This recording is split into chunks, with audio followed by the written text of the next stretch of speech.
Hello guys, so welcome back sa aking video. For today's video po ay mayroon pong order sa atin. Ang order po ni Sir sa atin is bracket ng reader mugs. Okay? Ayan po.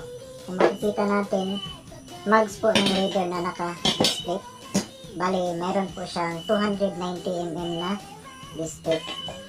Ito yung 290mm na display case. Ayan po. So, shoutout sa nag-order sa atin ng bracket nito kay Sir Russell. Shoutout sa Sir. And then, ang gagamitin niya pong telescopic is telescopic ng Badja CT100. Bali, ang reader mugs na to is ikakabit niya po sa Badja CT100. So, kailangan natin ng bracket. Ayan po, ito yung bracket para maikabit ang disc na ito sa kanyang motor. Okay? Bago natin i-ship out ang bracket na to, itong order na Sir, yes, itatry muna natin kung effective nga ba or fit nga ba yung ating bracket dito sa kanyang display. Kasi ang gagamitin na caliper ni Sir is ang pang XRM 110. Ayan po. So, ito po yung ating ikakabit o iti-testing dito sa kanyang mugs. Bali, isa lang po sila ng mugs ng reader na to. Mayroon po siyang 290mm na radius from top to bottom. Okay? So, try natin guys. Kakabit natin. Unang gagawin natin, pag once na magkakonvert tayo ng disc brake, lalo na sa mga flat type, is babawasan natin itong drum stopper. At saka, ang position nito is nasa right side kung nakaharap kayo sa inyong motor. So, ito transfer natin into left side. Ayan.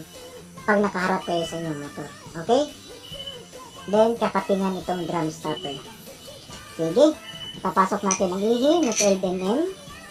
Siyempre, Badja CT100 po is meron pong 10mm na butas dito.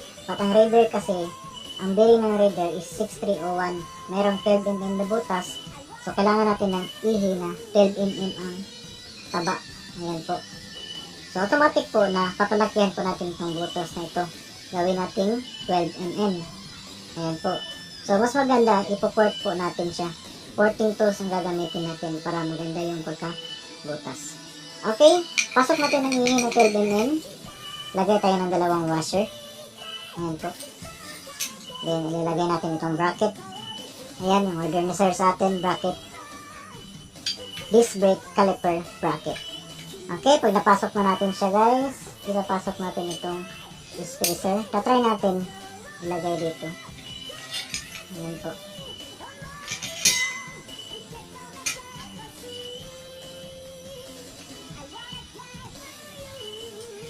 Okay, pause.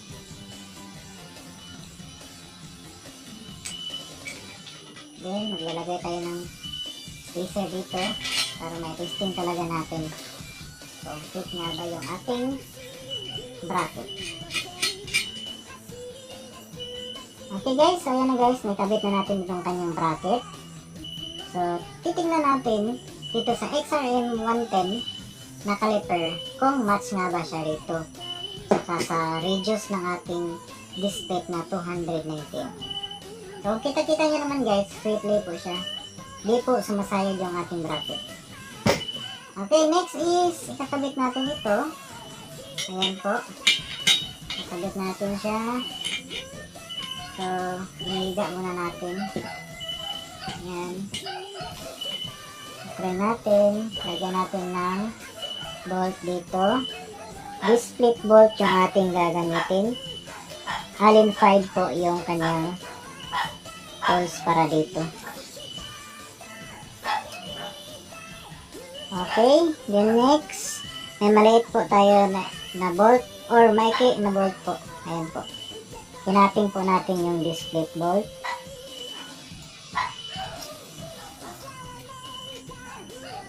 Papasok natin dito. Okay. So, ayan na po siya. Naikabit na po natin. Okay, so ayan na guys, naikabit na po natin siya dito. Ayan, yung caliper po natin is XRM 110. Yan, ito yung ating bracket guys. So, titingnan natin Okay, so ayan na po siya, naka-free play po, walang sayad po yan. Kitang-kita naman natin guys, pang Raider 150, kakabit sa Badja CP100, walang sayad po siya. Okay, so titignan natin dito sa bandang ilalim, ayan po, malayo-malayo po siya, dito sa pin at display. So, sa bandang ilalim naman dito ng ating caliper, wala pong sayad sa ating display. So, ayan po, walang sayad po yan. So, kung titignan naman natin dito na side, ayan po, malayo-malayo din po siya dito. And then yung display natin dito, is malayo din siya dito. So, ibig sabihin po, yung ating bracket po is fit na fit po sa kanyang mugs na naka-display. Naka-display na 290mm. So, ayan po, dikit na dikit po yung ating caliper sa kanyang telescopic banda. Okay? Ayan po, free play guys. Shout out po sa lahat ng buyer ko na patuloy pa rin nagtitiwala kahit wala kaming cash on delivery dito. Shout out sa buyer natin kay Sir Russell. Sir, maraming salamat po sa pag-purchase ng aming product kahit wala kaming cash on delivery. So, ayan na po yung order ni Sir. Ipapalala po natin siya through GNT. Okay guys, so that's for today's video and thank you so much.